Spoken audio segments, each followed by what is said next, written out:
একবার ভাবুন তো, অন্ধকার রাত, চারদিকে শুধু ধ্বংস আর কান্নার শব্দ। গাজার মাটিতে আগুন জ্বলছে, শিশুরা তৃষ্ণায় কাঁদছে, মায়েরা খাবারের জন্য ছুটে বেড়াচ্ছে।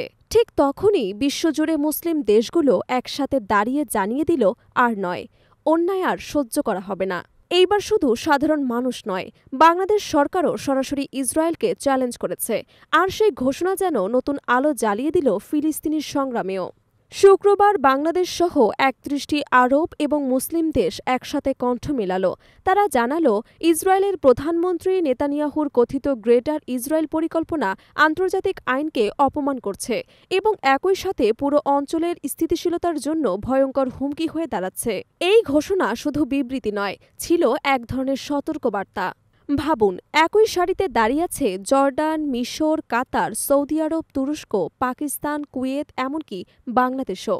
পাশে ওআইসি, আরব লীগ, জিসিসি, সবাই মিলে একটাই কথাই বলছে। তাদের কণ্ঠে ছিল দৃঢ়তা, বল প্রয়োগ নয়, অবৈধ দখল নয়, দমন নীতি নয়। বিবৃতিতে উঠে আসে পশ্চিম তীরে দখল এবং বিতর্কিত বসতি স্থাপনের প্রসঙ্গ। তারা স্পষ্ট জানালো, এটা ফিলিস্তিনিদের স্বাধীনতার অধিকারের সরাসরি আঘাত। জাতিসংঘের প্রস্তাবও বলছে, দখলকৃত ভূমির অবস্থান পরিবর্তন করা বেআইনি। তাই ইসরায়েলের এ কাজ কেবল আইন ভাঙাই নয়, মানুষের মৌলিক অধিকারেও ছিন্ন ভিন্ন করেছে। আর গাজার কথা তো না বললেই নয়।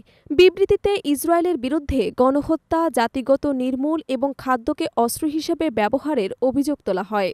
ভাবুন তো, শিশুদের দুধ আটকে রাখা হচ্ছে, হাসপাতালের বিদ্যুৎ নেই, রাস্তায় মৃতদেহ পড়ে আছে। এই ভয়াবহ বাস্তবতা যেন বিবৃতিকে আরও শক্ত করে তুলল। তাদের দাবি ছিল স্পষ্ট, যুদ্ধ থামাতে হবে, মানবিকতার সহায়তায় পথ খুলতে হবে, অবরোধ তুলে নিতে হবে।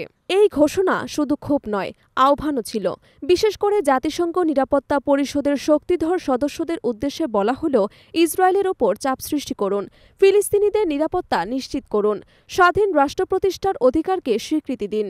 বাংলাদেশ বহুদিন ধরে ফিলিস্তিনের পাশে দাঁড়িয়েছে। জাতিসংঘের মঞ্চ থেকে শুরু করে প্রতিটি কূটনৈতিক অঙ্গনে তাদের কণ্ঠস্বর শোনা গেছে।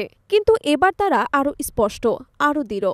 ইসরায়েলের গ্রেটার ইসরায়েল পরিকল্পনা কখনোই গ্রহণযোগ্য নয়।